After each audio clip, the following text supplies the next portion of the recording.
Welcome to Olga news. గత 13 రోజులుగా ఈ రోజు మాత్రమే ఎల్ఓసి బార్డర్ దగ్గర ఉద్రిక్తత పరిస్థితి అయితే లేదు. ముఖ్యంగా మనకు విదేశాంగ కార్యదర్శి విక్రమ్ మిస్రీ సీజ్ ఫైర్ ప్రకటించిన తర్వాత ఈ రోజు కాస్త ప్రశాంతమైన వాతావరణం ఏర్పడింది. అయితే ఈ రోజు భారత్ కు సంబంధించిన DGMOS త్రివిధ దళ ఆఫీసర్స్ అయితే ఈ రోజు ప్రెస్ కి బ్రీఫింగ్ ఇచ్చారు. ఆపరేషన్ సింధూర్ ఎలా జరిగింది, ఆపరేషన్ సింధూర్ వలన భారత్ ఎలాంటి విజయం సాధించింది అనేది కంప్లీట్ గా ప్రెస్ కి అయితే బ్రీఫింగ్ ఇవ్వడం జరిగింది. ముఖ్యంగా ఈ బ్రీఫింగ్ లో DGMOS అయిన ఎయిర్ మిషల్ AK భారతి గారు, అలాగే ప్రమోద్, తర్వాత లెఫ్టినెంట్ జనరల్ రాజీవ్ గాయ్ ముగ్గురు అయితే పాల్గొన్నారు.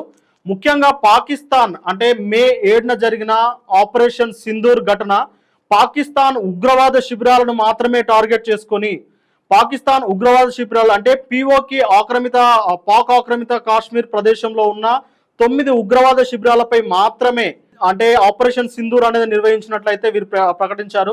అయితే ఈ శిబిరాల దాడి తర్వాత పాకిస్తాన్ మాత్రం ఉగ్రవాదులను తమ సైనికులుగా లేదా తమ పౌరులుగా భావించి ఆ సైన్యం ప్రతీకార దాడి అయితే భారత్ పై చేసింది. ఈ క్రమంలోనే భారత్ కూడా వారి దాడిని తిప్పికొట్టడానికి అయితే ప్రయత్నించింది. ఈ క్రమంలో పాకిస్తాన్ వాడిన క్షిపణులు ఏంటి, పాకిస్తాన్ వాడిన డ్రోన్లకు సంబంధించి కూడా మన ఎయిర్ మిషల్ AK భారత్ అయితే వివరించారు. ముఖ్యంగా పాకిస్తాన్ ను ఎదుర్కోవడానికి స్వదేశీ టెక్నాలజీతో తయారు చేసిన ఆకాష్ మిషన్ అయితే ఉపయోగించినట్టు తెలిపారు. అయితే ముఖ్యంగా చైనా తయారు చేసిన PL-15 క్షిపణిని పాకిస్తాన్ ను ప్రయోగించిందని, దాన్ని గగనతలంలోనే అంతం చేసినట్లే ఆయన పేర్కొన్నారు. ముఖ్యంగా పాకిస్తాన్ డ్రోన్లను క్షిపణులు అయితే ఏకదాటిగా పంపిన విషయం అయితే తెలిసిందే. వాటన్నిటిని చాలా సమర్థవంతంగా ఎయిర్లోనే దాన్ని ధ్వంసం చేశారు. ఇక అంతేకాకుండా ముఖ్యంగా భారతదేశం నుండి ఎయిర్ క్రాఫ్ట్ కెరియర్లు, రాడర్లు అంటే హై టెక్నాలజీ మిషన్స్, అలాగే ఫ్లీట్ ఎయిర్ డిఫెన్స్ వ్యవస్థను అయితే చాలా సమర్థవంతంగా ప్రయోగించినట్లు మనకు అడ్మిరల్ ప్రమోద్ అయితే తెలిపారు. అలాగే నౌకాదళ అడ్వాన్స్ రాడర్లు ఉపయోగించి పాకిస్తాన్ క్షిపణులు అయితే నీలమట్టం కురిపించినట్టు మనకు ప్రమోద్ తెలిపారు. ముఖ్యంగా మొత్తం మీద ఈ ఆపరేషన్ సింధూర్ మొత్తం మీద ఈ సైనిక చర్యలో పాకిస్తాన్ అయితే తీవ్రంగా నష్టపోయినట్లయితే వాళ్ళు ప్రకటించారు. అంటే భారత్ కంప్లీట్ ఇది విజయం అని అయితే చెప్పలేము. ఎందుకంటే పాకిస్తాన్ ఇప్పటికైతే సీజ్ ఫైర్ ప్రకటించినప్పటికీ ఏ క్షణమైన పాకిస్తాన్ ఆ సీజ్ ఫైర్ ను ఉల్లంఘించి తర్వాత మళ్ళీ డ్రోన్లు కూడా ఎగిరేసే అవకాశం అవుతుంది. అది నిన్ననే మనం చూసాము.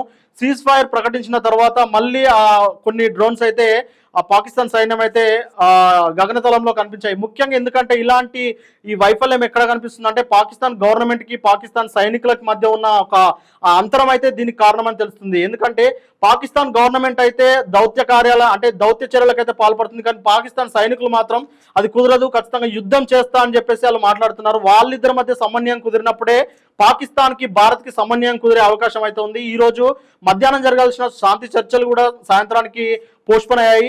ఈ రోజు సాయంత్రం శాంతి చర్చల తర్వాత ప్రధాని మోడీ గారి ప్రసంగం కూడా ఉంది. ఈ ప్రసంగం తర్వాత పూర్తి స్థాయిలో సీజ్ ఫైర్ జరిగిందా లేదా ఇంకేదైనా కొనసాగింపుగా ఆపరేషన్ సింధూర్ ఉంటుందా అనేది అయితే అర్థమవుతుంది.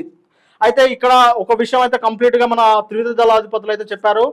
ఆపరేషన్ సింధూర్ అనేది పాకిస్తాన్ పై యుద్ధం కాదు, పాకిస్తాన్ లో ఉన్న ఉగ్ర శిబిరాలపై, ఉగ్రవాదులపై మాత్రమే యుద్ధం అని. అంటే సీమాంతర ఉగ్రవాదం నశించేదాకా పాకిస్తాన్ లో ఉగ్రవాదులు నశింపేదాకా, పాకిస్తాన్ లో ఉన్న ఉగ్రవాదులను భారత్ కు అప్పగించే వరకు అంటే ఈ ఆపరేషన్ అయితే జరుగుతూనే ఉంటుందని చెప్పేసి త్రివిధ దళ అధిపతులు అయితే చెప్తున్నారు. అలాగే కేంద్ర ప్రభుత్వం కూడా విదేశాంగ కార్యదర్శి విక్రమ్ సింగ్ కూడా ఒక ప్రకటన అయితే చాలా సుస్పష్టంగా చెప్పారు. అదేంటంటే ఇకపై పాకిస్తాన్ ఉగ్రవాదులు భారత్ పై ఎలాంటి దాడులు చేసినా అది పాకిస్తాన్ దాడిగానే చూస్తాము అని చెప్పేసి ఒక కీలక ప్రకటన అయితే చేశారు. మరి ఈ నేపథ్యంలో శాంతి చర్చల తర్వాత ప్రధాని మోడీ ఏం మాట్లాడతారు అనేది అయితే సర్వత్రా ఆసక్తి నెలకొంది.